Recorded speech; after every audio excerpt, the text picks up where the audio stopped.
তার ফুসফুসের ভিতরে একটা টিউমার হয়েছে এবং ওই দুইটা শ্বাসনালীর থেকে একটা বন্ধ হয়ে গেছে, যার কারণে ওর শ্বাসকষ্ট এবং কাশি, পর্যাপ্ত কাশি হতো। অশেষ রহমতে স্যারের রসিলায় এখন বাঁচতে অনেক ভালো, তার কাশিটাও। আপনারা এই পর্যন্ত মানে আমাদের এখানে আসার আগে আপনার কত লক্ষ টাকা চিকিৎসা বাবদ খরচ হয়েছে?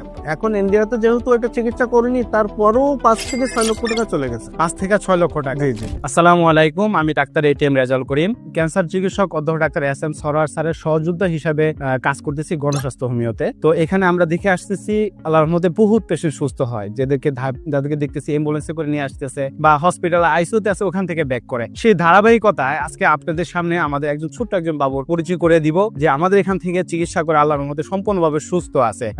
সেই সাথে আমরা একটু তার সাথে কথা বলে আসি এবং আপনাদের সাথে বিস্তারিত আলোচনা করবো ইনশাআল্লাহ, তার রিপোর্ট সহ। বাবু কেমন আছো তুমি? ভালো আছো? তোমার নাম? মার্জিয়া। তোমার বয়স কত? 5 বছর। তোমার বাবার নাম? মুজাহিদুল। তোমার আম্মুর নাম?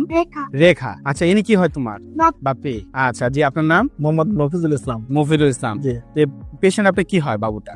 ভাস্তি, আমার ছোট ভাইয়ের মেয়ে। জি। আপনাদের বাসা কোথায়? আমাদের বাসা সাতক্ষীরা, সাতক্ষীরাতে। কলারোয়া থানা। গ্রাম? গ্রাম Khaddapatta. Post office? Post office Dhandia. উপজেলা? উপজেলা কলারোয়া। কলারোয়া। আপনাদের বাবুটা কি হয়েছিল, কিভাবে আসলেন আর কোথায় কোথায় চিকিৎসা করছেন, যদি একটু বিস্তারিত বলতেন। সমস্যা মূলত ধরা পড়ছে 3 বছর 3.5 বছর পরে। প্রথমে